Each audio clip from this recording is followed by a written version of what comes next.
6 yil foizsiz o'zini narxini bo'lib to'lab, hatto shunaqangi hovli, ya'ni town house villalarga ega bo'lishimiz mumkin. Men sizlarga hozir to'liq obzorini ko'rsataman.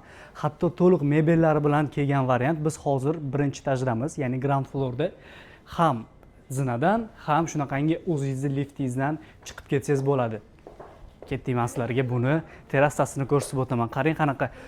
Biz tushunishimiz uchun shunaqangi zeleniy zonadan foydalanib, sun'iy bo'lsa ham tushunishimiz uchun shunaqa qo'yib qo'yishgan. Mana shunaqangi holatda bo'ladi tayyor bo'lganda.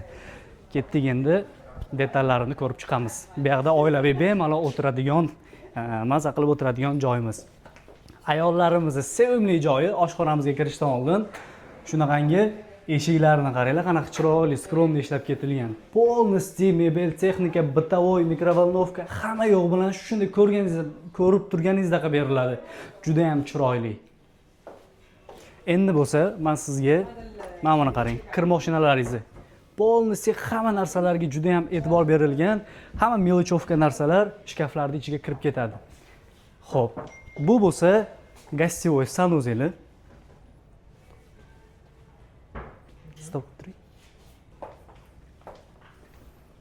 Buni maid room deb aytishdi-yu, siz detskiy deb ordingiz.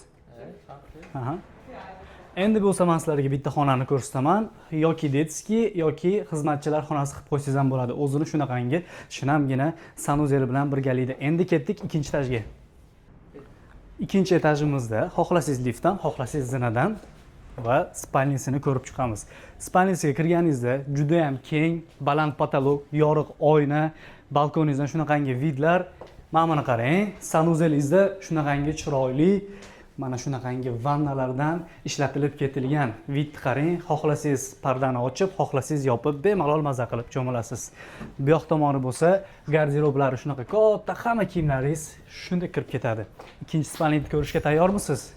Ikkinchi spalnimiz bo'lsa, juda ham chiroyli detallardan iborat. Mana buni qarang, qanaqa chiroyli. Lustralarga bitta e'tibor berib qo'ying.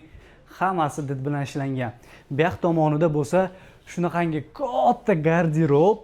Bu bo'lsa ayollarimiz uchun shunaqangi tosh oynamiz, orqasida televizor. Buni xohlasangiz aylantirasiz, televizor u yoqqa bu yoqqa o'tishi mumkin ekan hatto. Endi bo'lsa sanuzeli. Bu yoq tomonda sanuzeli, hammasi dushovoylari bilan birgalikda kelgan, oynalari hamma yo'q shunaqa. Xo'p, bu videoda Dubaydan uy olaman deb qidirib yurgan yaqin do'stingizga yuborib qo'ying. Siz ham Dubaydan shunaqangi uzoq yillik foizsiz рассрочкаga olmoqchi bo'lsangiz, sразу direktdan yoki shapka profilda nomerim bor, bemalol aloqaga chiqaverasiz.